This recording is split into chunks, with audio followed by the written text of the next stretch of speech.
Excited, thank you.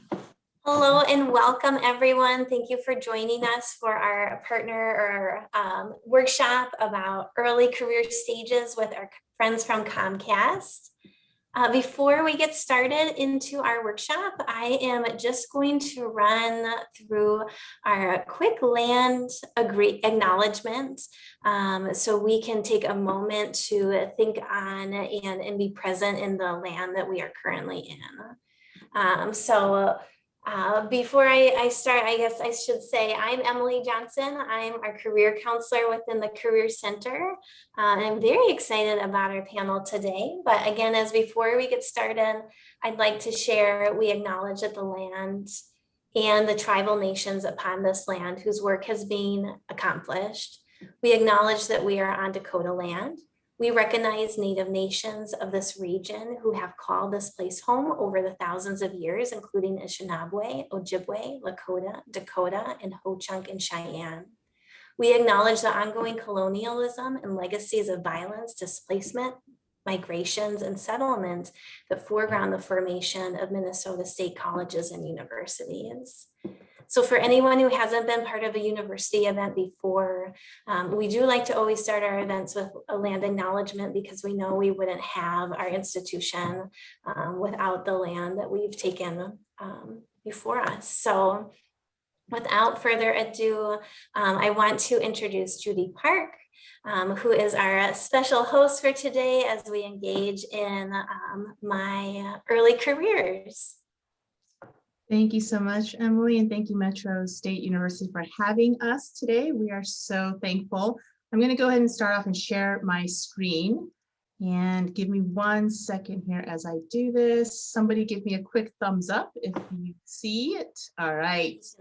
So I would love to just kind of walk through today, who we are as a company. A lot of people don't know. They assume that we're just a cable company. And Xfinity is a brand that is really well known. It's like a household brand across the entire country. So I just want to explain and share who we look like as a family across the entire country and beyond. And then I'm going to cover real quickly what our West Division internship program looks like. And then we're going to go right into our panel. And what I love about this event is that these are groups of former recent grads, whether they are Comcast interns or just graduated, and they're going to share their voice, their experience, their stories for students just like you who have gone, who are going to come right behind them and enter the workforce, whether it's your first summer internship or it's looking for a job right after graduation. So with that, let's get started. So a lot of people think about Comcast, again, like I said, Xfinity, cable, and internet, and that's what we're known for. But if you look across, you will see that we are more than that. And Comcast delivers the best in internet, TV, voice, mobile, and home management, including home security. I will say in 2011, we started our first major acquisition of NBC Universal. So you'll see some logos that you recognize. Obviously Universal, when you go to the theaters, when we used to go to theaters, that would come out. And now when you go there, it'll say a Comcast company, or we have our theme parks across the country and overseas. From there, we also have Spectacor, which is really designed to create exciting, passionate sporting event experiences for our customers. So we have the Philadelphia Flyers. I know we love our Minnesota Wild, and I don't know who it is. I think it's the San Jose Sharks in California. And I think, Clint, do we have anyone in your area? Hockey team? Oh, yes, hockey team. You meant football. I'm trying to, it's a new one. The Kraken, Seattle Kraken. They're coming up in a couple months. So. I did not know that. Okay. So here's the thing. We have the Philadelphia Flyers because our headquarters is located in Philadelphia. We also have Wells Fargo Center. And then we have Spectra, which is a leader, industry leader when it comes to food, hospitality management, corporations, venue management. So that's a really big part of our business, as well as in Sky. So Sky is who you can consider one of Europe's leading media and entertainment company when it comes to a broadband perspective. And they have about 24 million customers across 7 countries. we just expanded and had them join, and we're so excited. You can see, I don't know if anyone's a soccer lover, but I love to watch soccer when I have a chance, and they provide some of the best coverage there.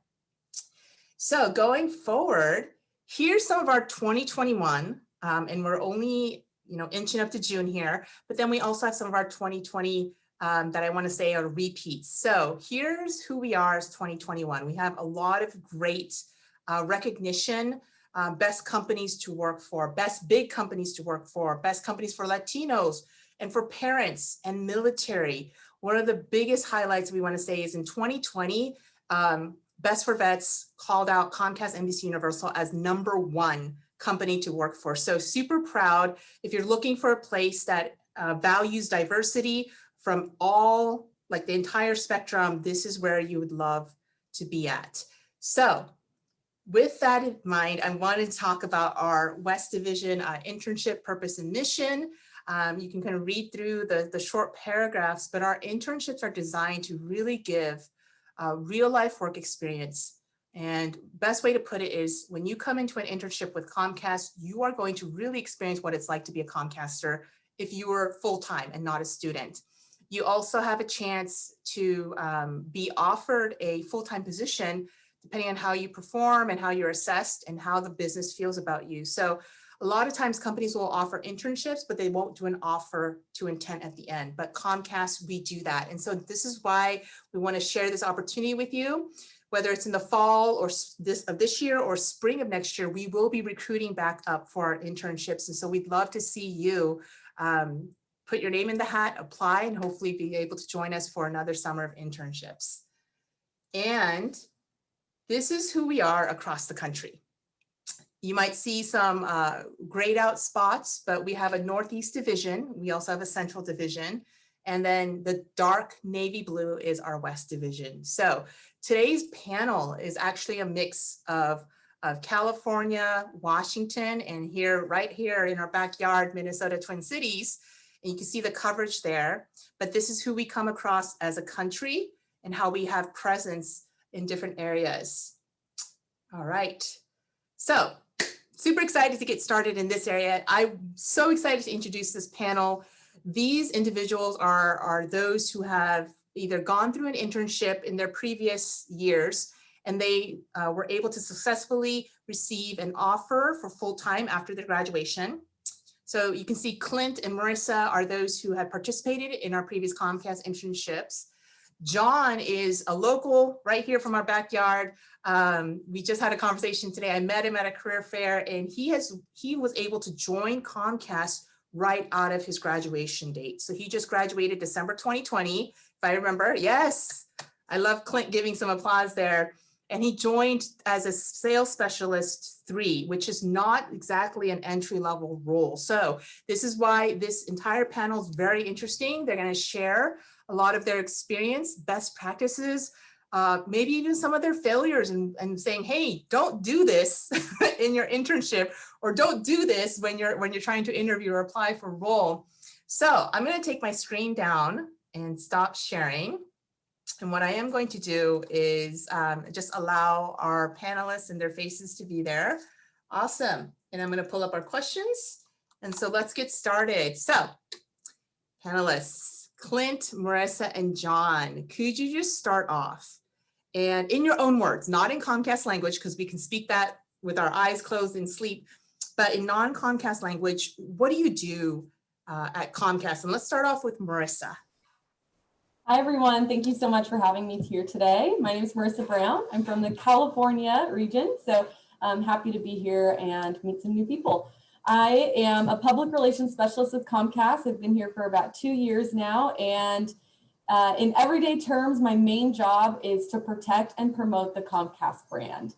That looks like a bunch of different things. That could include social media, it includes blogs, writing, promoting our brand throughout our footprint, and just exemplifying the great stories and things that are happening in the Comcast area.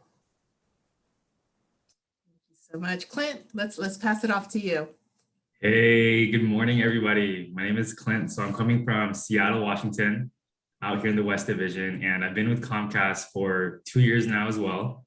I got hired in 2019, and I'm with Xfinity Communities. So I'm a community account professional. And what I do is I really enhance the relationships of our partners, our business partners, and also our multi-dwelling units in the metro city in Seattle.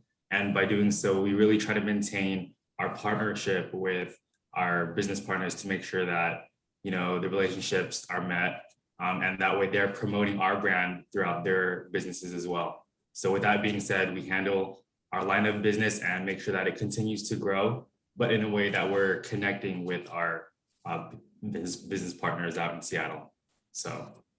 Awesome. Clint, I'm going to ask you to just double click on one phrase you said that maybe some of our students may not be familiar with. Sure. You said multi-dwelling units. I know it as MDU, but could you just break that down a little bit? What is a multi-dwelling unit?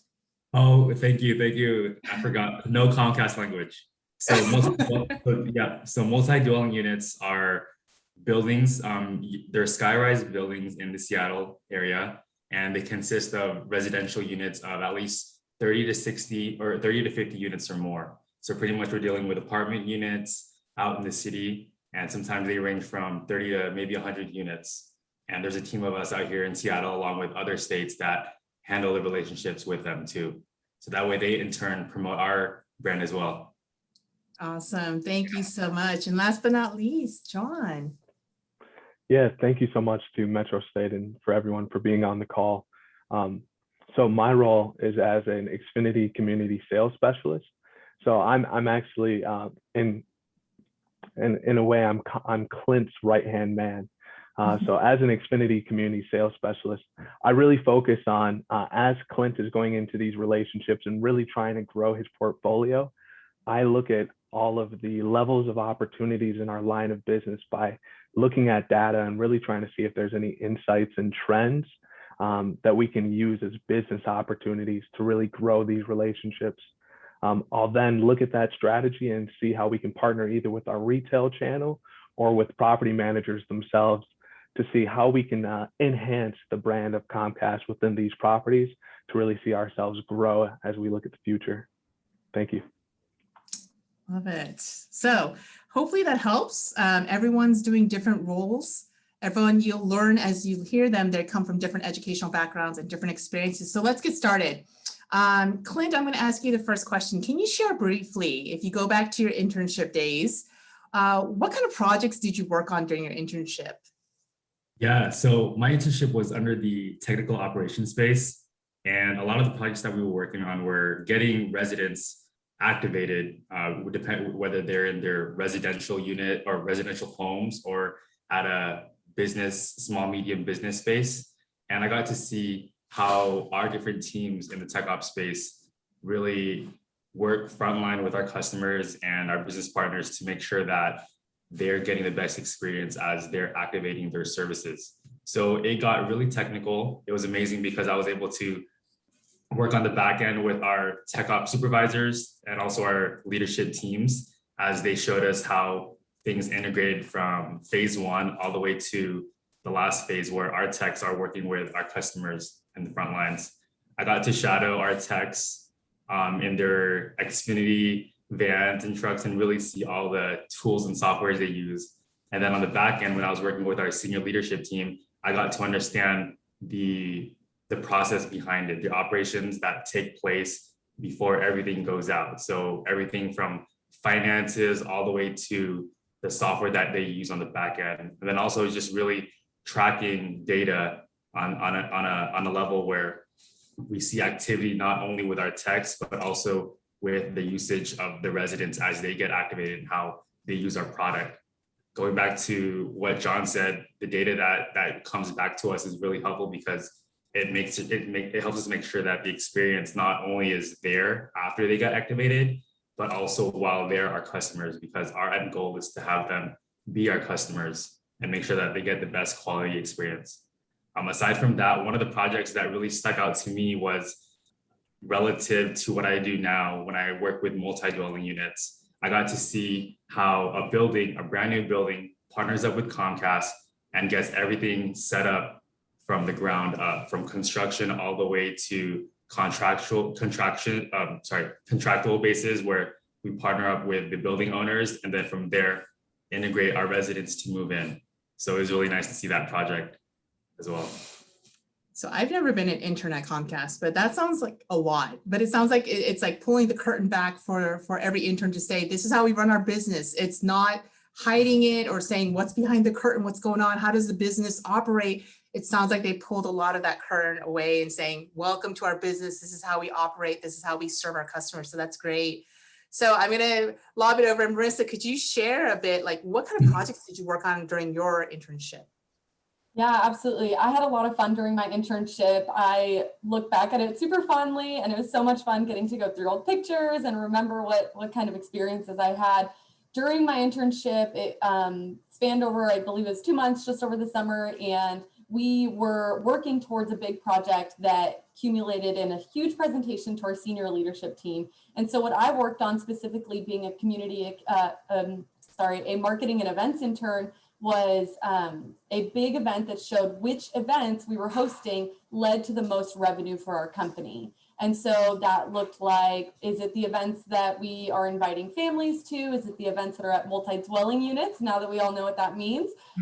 Is it, what kind of events are producing the most revenue for us? So that was a big project that I worked on that led to my presentation at the end of the summer for our SLT, our senior leadership team. And then during the project, though, during the summer, I also got to work on some other projects that included event planning, coordination, working with customers. So those were some things that I really got to focus in on and learn about during my internship. One of my favorites was event planning. I love to plan a good party for my friends. And so getting to bring that into the workplace was so much fun, getting to do that and see how I could plan really fun and engaging events for them to learn more about Comcast and learn to love and humanize our brand, I think was really important. And so those were some of my projects that I got to work on over the summer. I love it. I remember some of the photos that you had shared with me. I was like, wow, I loved Xfinity Communities. That's a channel that I really, really adore and admire from afar. I think they do some of the most coolest things with our customers. Marissa, you brought up something, and this is not part of our original questions, but you brought up the SLT presentation. And I wanted to just double click on that, just pause on that, because one of the things that really sets us apart as Comcast, and I think, John, you may or may not know, as someone who has not participated in our Comcast internship, is we set ourselves apart not only from the culture and the experience that every internship has or intern goes through, but before COVID, let's just go back to before COVID, what we would do is we would then take every intern across the West Division and we would fly them, remember this, right? We would fly them into Denver, into the headquarters, and they would then be assigned a final project presentation. And I cannot tell you how many times when I spoke to interns back then and we were recruiting, they were like, wow, like how does a company even do that? And I was like, it's because it's a company the size of Comcast and they want to maximize the interns' exposure to senior leadership. And I told every intern, you're going to get a chance to stand in front of people I may never even meet in my lifetime. Like it was like back then, Steve White, the president of West Division. I'm like, I can never stand and even be invited to a meeting with him, but you get to do that. You get to work with other interns across the division and then work together, present your thoughts around the key question. And that's exposure. And you get to influence some of the business making decision makers in our West Division. So I just want to highlight when Marissa was talking about the SLT presentation, senior leadership team is what SLT is. We love our acronyms. We do. We have so many acronyms, but that is one of the things that still we're doing even in a virtual world. We're going to now be inviting even more people because it's virtual. So there's always a silver lining on that. So thanks, Marissa, for touching on that. Yeah, Judy, can I add something to that? Yeah, definitely. I just love to add that knowing that I got to go to Denver at the end of my summer was just such a huge thing. And not only like obviously being flown out and taken care of while I was there, but being valued as an intern to say like, hey, we value your voice, your perspective so much that we're going to put you in front of these other people who are the top people, right, in our company. And it just showed how much they cared about, one, like a young, youthful perspective, because I think that's super important in a company nowadays. And two, like how much they valued that you have a different perspective from outside of Comcast. So it just not only shows like as an intern, but as a customer too, I'm like, yeah, I have Xfinity back at Chico State. Like, I know what it's like. And so I got to share that experience as well. So it was a lot of fun getting to go and meet new people from across the region as well. I still have friends that I keep in touch with and get to talk to from my internship that I met in Colorado, and even getting to visit Colorado was a lot of fun. But knowing that my opinion and perspective was valued as a young person in such a big company was huge for me, and a big decision in why I ended up working at Comcast too. Love it. Thanks for sharing that, Marissa. We're going to get into a little bit of like our experiences, and each and every one of you have a different experience. And so what I did is I had kind of surveyed them and I asked them, what experience best prepared you for your internship or for your first job career, and how? So I'm going to start off with John here, because he gave the answer of his part-time and seasonal jobs. He felt that prepared him the best. So John, do you want to elaborate a little bit more on that? Yeah, I think just going into an internship, it can be a little scary because you really don't know exactly what to expect. And while your education can prepare you for a lot of the technical things that you might think you're going to do in a job, it really doesn't prepare you for the collaboration or the working with different individuals that you're actually going to truly see in the workplace. And as an individual, I've had part-time and actually full-time jobs since I was 13 years old, all the way through all of my schooling and until I graduated. So working across many different either retail teams or different store companies, it allowed me to just work with a huge, diverse amount of individuals. I might have one coworker that's 55 and another coworker who's 16. But understanding how you can work with another individual and utilizing that really soft skill set, but something that can kind of be lost in the business world sometimes, really was advantageous and something that really allowed me to propel in my internship. Awesome. John, do you mind sharing a little bit? What kind of jobs did you hold? Maybe not all the way back to 13. Let's not start there. But I'm actually kind of curious. Was that your first job, 13? Yeah, so 13. For any person who, if you're right here in the Twin Cities, ABC Rentals in South St. Paul, they rent party goods, canopies. It's really weird because they also have like power tools and bobcats and all these things.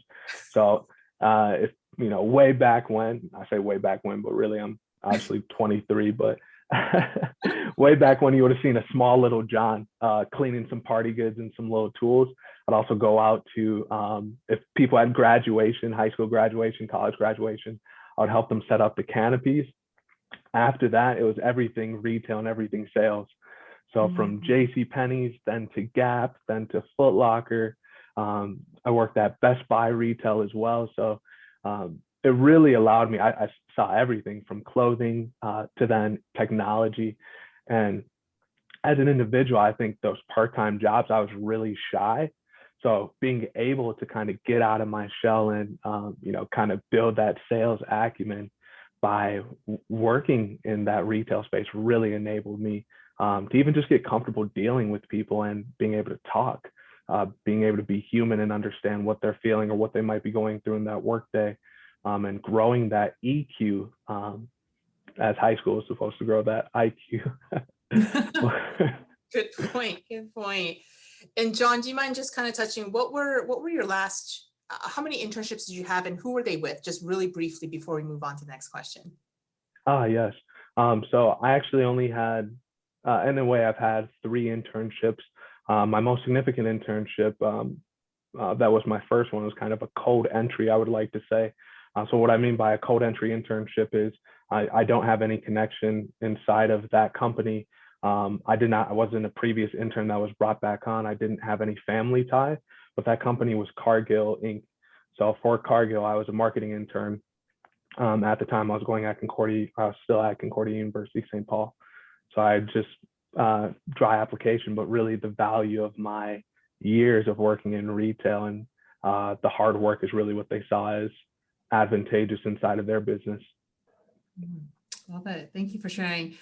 Because I know we have Clint and Marissa who are Comcast interns, but I just want to make sure we understand where John came from in his background, which is also unique and valuable to this panel. All right. So Marissa, So Marissa gave us the response of extracurricular activities, and I'm kind of curious what that even means, but you gave that as one of the experiences that best prepared you for not only internship, but also your career. So we'd love to hear more. Yeah, absolutely. I think first thing to knowing about my college experience is that I'm a first generation student. My parents did not go to college, and that changes a lot of what your experience can be like. Just not having a lot of knowledge about what college can hold and how to do it. And so my personal experience included putting myself out there, meeting as many people as I possibly could, not only in my classes, but also in extracurriculars. That included school clubs, sports teams, not like the actual sports teams, I'm not that good, but like the club sports teams and other things like that, that just really gave me a chance to excel. Similar to what John said, I was working and meeting diverse people who had different perspectives than me. And I think that that's so valuable. Extracurricular activities just give you a chance to invest in your campus life, which I think is so important when you're in college. They say you get 4 years, but sometimes it takes a little longer, and that's okay.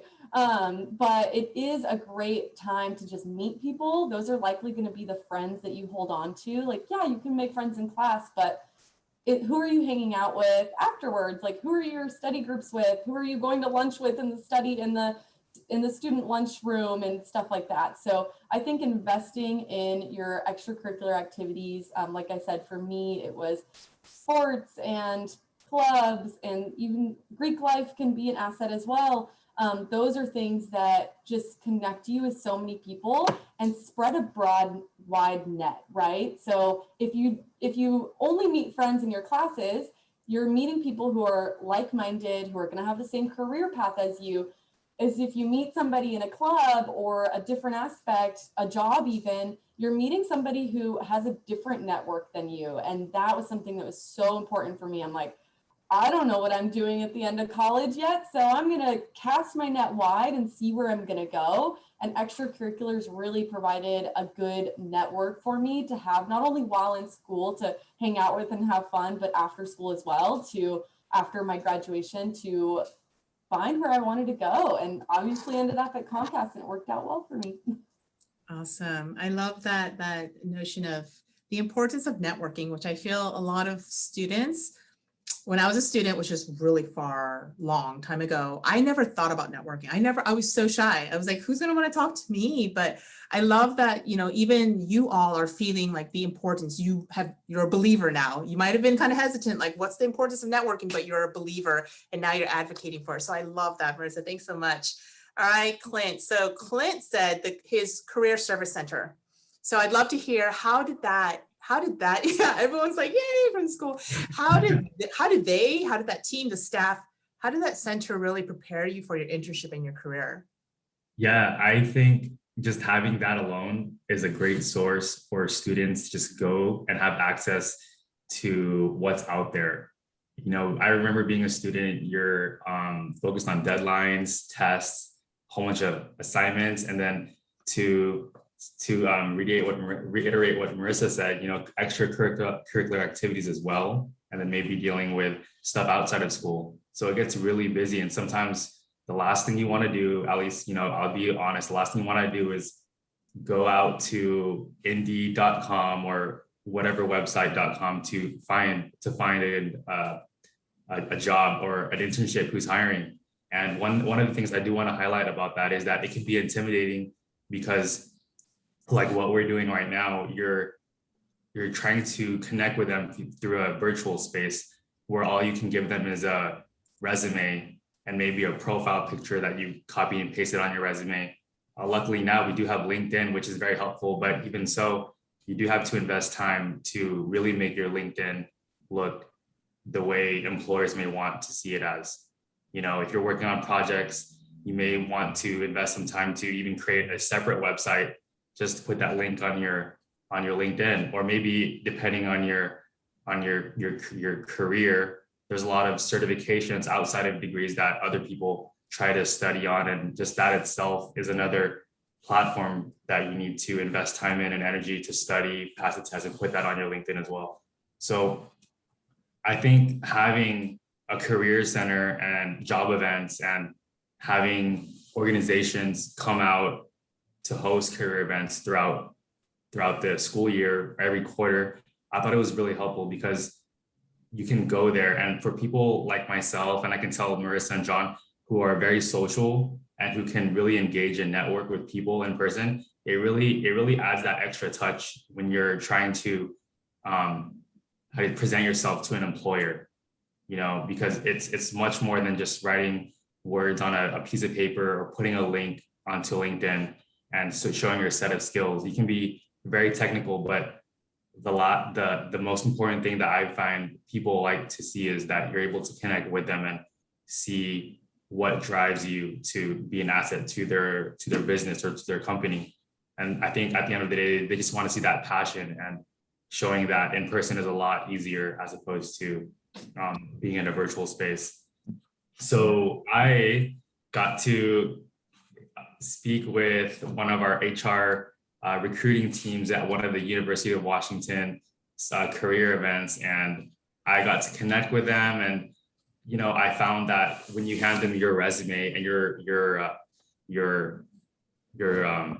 resume and your profile and everything like that, they actually take that and they prioritize what student or who gave them the resume from that event, as opposed to everything else, because they said, oh wow, we met them, oh yeah, I remember them, they wrote this, they mentioned that. And that itself I find was very helpful for students like myself at the time to find a job. So it was really cool. And I do remember after getting hired on, I was able to participate with our HR recruiting team to go back to University of Washington and help host one of the job events too. But aside from that, yes, it's very time consuming, but I think at the end of the day, we just have to find some way for us to put ourselves out there and really have them see who we are. And I think that's one of the most challenging things nowadays, especially with a whole bunch of other students that you're potentially, I don't want to say competing with, but they're also on the same boat as you are. So yeah. So thank you, Career Centers. Yes, thank you, Career Centers. I love it because sometimes you're right, things get busy, life, school, trying to have a social life, just trying to balance all that. And then you have a hub, a one-stop shop where you have advisors, people who can provide resources and some tips and show you how to set up your resume or your LinkedIn, or even how to do a mock interview, even just practicing. So I love that. Thanks for highlighting that, Clinton. I'm so glad that you were able to leverage that resource to be right here where you're at. So that's great. Here's a question. So I'm going to open it up, and we're going to start off with Clinton here, but what is, and I think you might have touched on it, but what is one thing you'd advise students to invest their time in? And you kind of touched on it, but if you want to share another area or even double click a little bit more, you talked about finding time to work on, finding those jobs or those internships. Is there something else, or would you want to go in deeper about what's that one thing you'd advise students to invest their time in? I'd say oh, that's really good. There's a lot. I'm sorry, I just said one. Well, yeah, I know. Look at just one. Condense it to one. Invest the time in. Okay. I think just think of being creative, finding ways to just be present. I really wanted to touch up on, trying to present your skills and show how technical someone can be, or present all their projects. And those are very glamorous, but once you've done that, I think the last part is to just find a way to be present, find a contact. And I can elaborate more, especially now that we're in a digital environment, since there's not really in-person career events. Take the time to research a company website or a profile, or somewhere on the company website, find a contact and personally reach out to them. Whether you find someone in LinkedIn or you found a contact at soandso.com, reach out to them personally, because that itself, I think, is nearly equivalent to you meeting them in person at a career event. And then from there, show them your interest, show them what you're looking for, and then show them what you've already done or what your experience is, or even ask, hey, I'm a student and I'm about to graduate. I would love to take some time out of your day to just meet for 15 to 20 minutes and see what I can do to help me be successful at looking for a position at so-and-so and whatnot. But I think the key word is just to make yourself present somehow. And there's a lot of creative ways nowadays to do that. I agree. Thanks, Clint. John, what would you advise students? Yeah, I love what Clint kind of touched on, which is really just investing in yourself. I think that's the most significant thing you can do every single day of your life. And I think not just investing in your present self, but invest in the individual who you want to be in the future. I think being able to actually understand in 10 years, who do I want to be, or who do I see myself being, and what are the steps that takes me to get there? That allows you to understand how you're going to get there and what skills you need to acquire, or at least how you need to change your mindset or your behavior to get you there. So if I could advise in anything, I would say, if you have the same way you have a personal aspiration, you might want to be Bill Gates, not because you want his job, but because you want his money. Think about who you want to be professionally, and say, not only in their mindset and their technical abilities, what are even the stuff they're doing in their personal life to get there? Are they waking up at 4 o'clock in the morning? But why are they waking up at 4 o'clock in the morning? Are they deciding to maybe go watch a LinkedIn learning video instead of watching a YouTube video? Why are they doing that? And when you start understanding really that same way you kind of put $1 aside, you're putting a little bit of knowledge aside, you'll get to that state that you want to get to, even at a not really quicker rate, but the rate that best proceeds for you. So I'd say just continuously investing in yourself and who you want to be in the future. Awesome. Thanks so much, John. Marissa, what would you want to add to this? When I'm feeling so inspired by my colleagues here, I'm like, I'm going to go invest in myself. It's awesome. Thinking for students specifically, and what really benefited me during my college experience is investing in my professors. It sounds odd, maybe, but it is so important. I cannot express how important a professor can be an asset to you and help you. I had a professor in college, and he, at the end of my college experience, was advocating for me, telling me, hey, I think you should apply for this job, or like, what about this?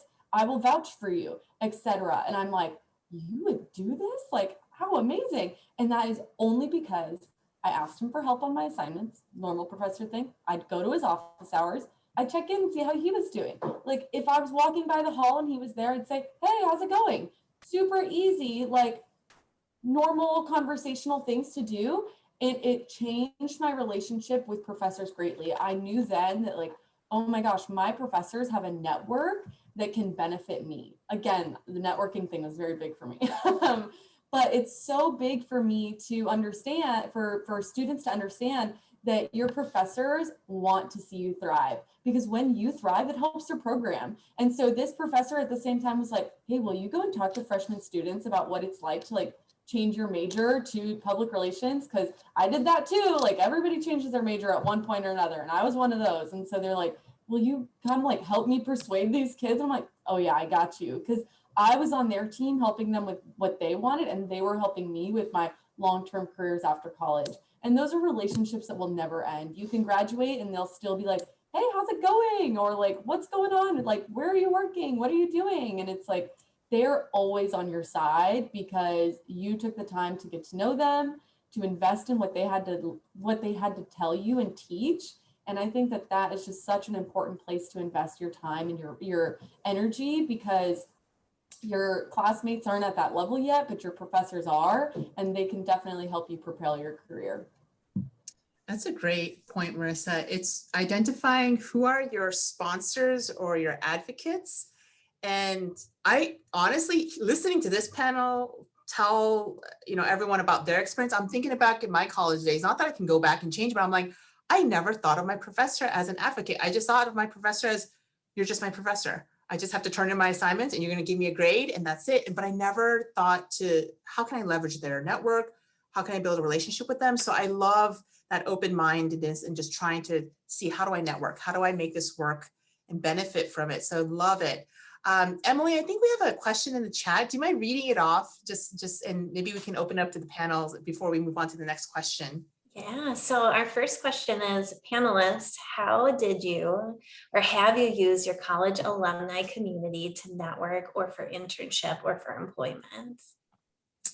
All right, so I'm just going to look if anyone's ready to give a response. Go ahead and unmute. I can share.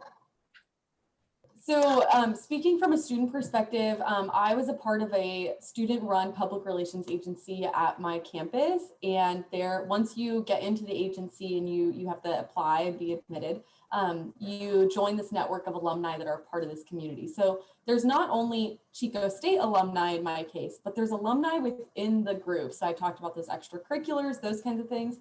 And this group landed me an internship at a PR agency after college. I did not accept it. Obviously, I'm here now, but that alumni organization, like I reached out to somebody who was like, hey, I'm interested. And they're like, hey, here's a connection that I have. So incredibly helpful. And that agency alumni group is still going to this day. We have a Facebook group and I check it and they're posting like, hey, we're hiring here, there, would love to vouch for somebody from Chico State who is in the PR agency that we were in. And so it has excelled my career just in different ways that I never expected, and expanded the amount of people that I know, the network that I could have, and using them because you have a common experience. And again, casting that wide net is just so helpful. So I have definitely benefited from it. And then honestly, like, even landing my job at Comcast, the woman who got me my internship was a Chico State alumni.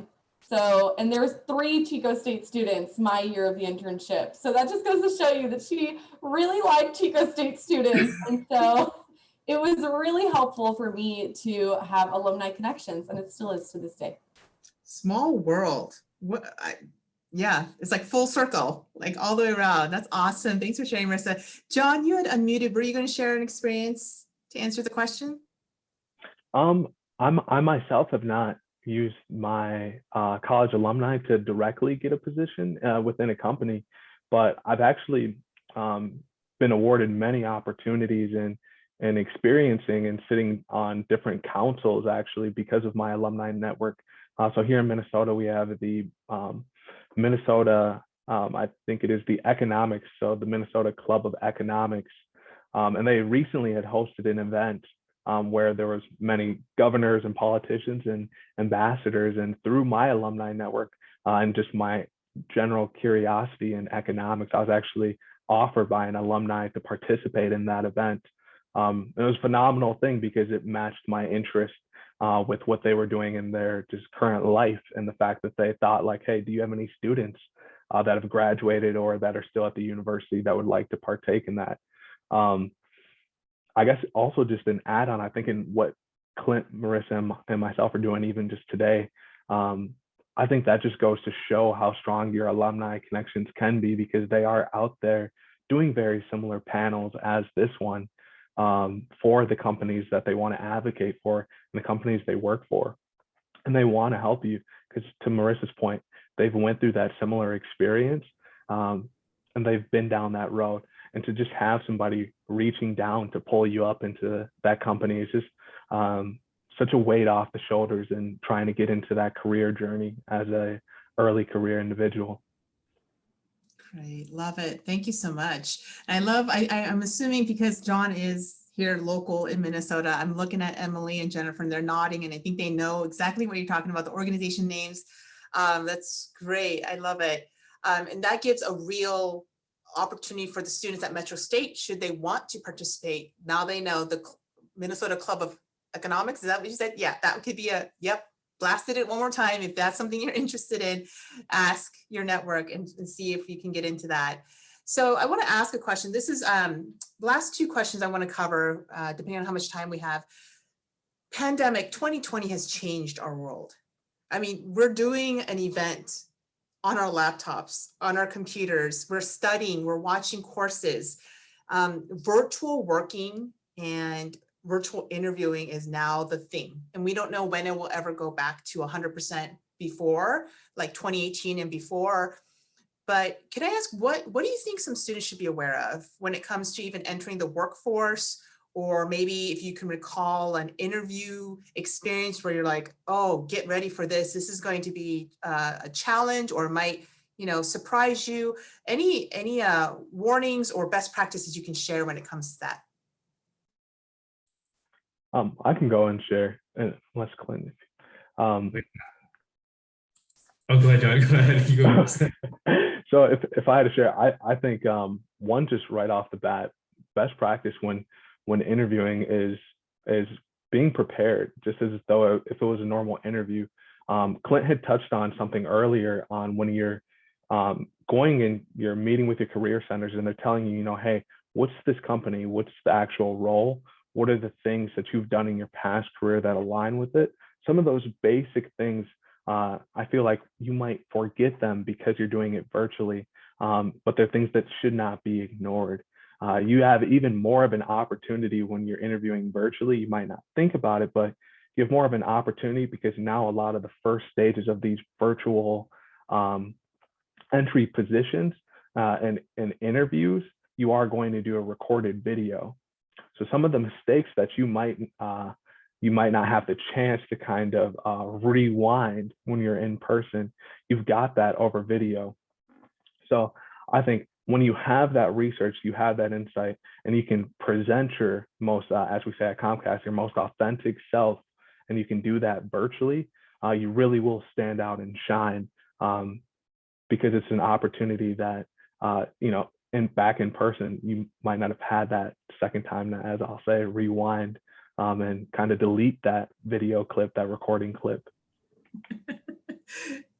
Love it. Yes, there is opportunity to re-record, and hopefully they give you multiple unlimited chances to do retakes. That's the hope when you get one of those invitations. Clint, were you going to share some thoughts on that question? Yeah, that was really good, John. They could rewatch your mistakes. I didn't even think about that. Oh man. No, but I was gonna say, so as it's connected to what John said, like video etiquette now, and that's one thing I realized during the course of the pandemic. When we first shut down and everything went to our laptops, is it makes a big difference when you have your camera open and you're doing the nods, the nonverbal cues, and agreeing. And if you think about it, we do have a lot of buttons on our platforms, like the reactions and everything. Just giving a thumbs up or like a reaction to that, like an emoji, that really does help out, because I know when someone's presenting and they're not getting those verbal cues or those agreements sometimes, or even in a disagreement, the presenter can get straight away or maybe lost as to if they're on the right track or if they're keeping their panel engaged. But yeah, I think nonverbal cues and video etiquette is a really nice and helpful thing, and just being there. So thank you so much, Clint. That's awesome. Marissa, I didn't want to pass over, but just wanted to double check if you had anything you wanted to add to that. If not, we can go to the next question. All right, so our last question here, and then we'll open it up. Oh, what is one thing you'd recommend? And I'm sorry, I keep putting it down to one thing, because I'm sure there's like a nice long list of things that you can recommend. But as students are entering their summer internship in a few weeks, right? For Comcast West Division, we're starting literally June 7th, the first Monday of the month. But as they're entering their internship, maybe you can share how they can build their brand during their internship. What are some, what is a best practice? Or if you want to answer, how do you recommend students make a strong impression during their job hunt or their interview? So choose one or the other. How to make a strong impression or build a brand during an internship or during a job interview. So I'll kind of open it up to whoever wants to unmute first. If we want to make this a contest, who's eager to answer, go for it. I can go. I'll start with just saying, in case you're confused about what a brand is, it is what people say when you're not in the room. That is your personal brand. And it's just really good to know, because it's what's the impression you're leaving. And so I think that it's really important to just know what that is in the terms of the work world. And I'm going to go ahead and tackle the building your brand or making an impression. And one of the things that I think is super valuable is just being consistent. I think that being consistent in your brand is super important. And I think that being outgoing is great. That works really well for me because I'm an outgoing person. I'm not going to lie. But even if you are shy or you're not so sure about like what your place is, like walk in there like you own the place. Like it is so good to do that. Like, yeah, you're an intern. You're 21 and you don't know anything about the tech world. I'm speaking from personal experience here. But you walk in there and you act like you own the place, and confidence is key. So that's what I would say is that if you can do that, then people are going to read that. That's what they're going to read from you. They're going to say, oh, wow, look at her. Like she knows what she's doing. Do you? No, but they don't need to know that. And so that's what I recommend in terms of building your brand. Be consistent, making an impression, act like you own the place. You know what you're doing. Love it. Oh, I love that little power talk. Yes. Thank you, Marissa. Clint, you unmuted. Let's go with you. Yeah, I just want to say I feel inspired too, Marissa. That was really good. I imagine like a red carpet and then flashing like lights. It's nice. Enter that meeting like you own the place. Yes.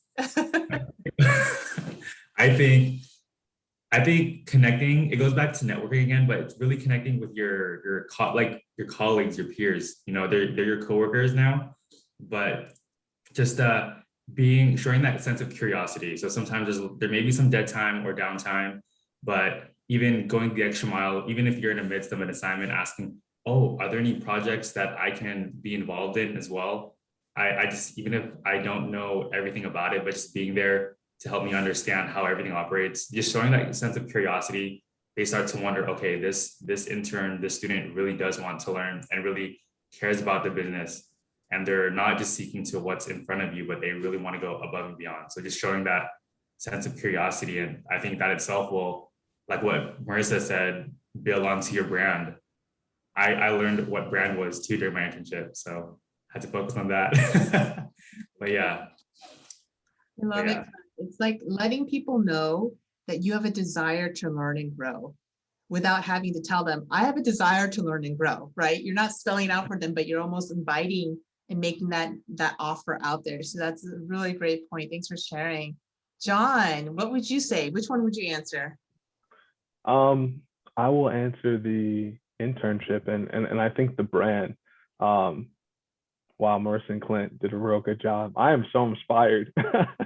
If I myself was an intern right now, I'd be fired up. I think honestly, it goes back to consistency and curiosity. I think are the two biggest things you can have as an intern, and Marissa and Clint hit on both of them. Consistency. Every single day should be like it's your first day of that internship. You know, and I remember it was always really funny because you could slowly see what interns were getting really comfortable during their internship, because it's the first couple of weeks, and especially if it's like a 3-4 month long internship, they're there the minute the bosses are there. They know what time, okay, my boss is there at 7, I'm going to be there at 6:50.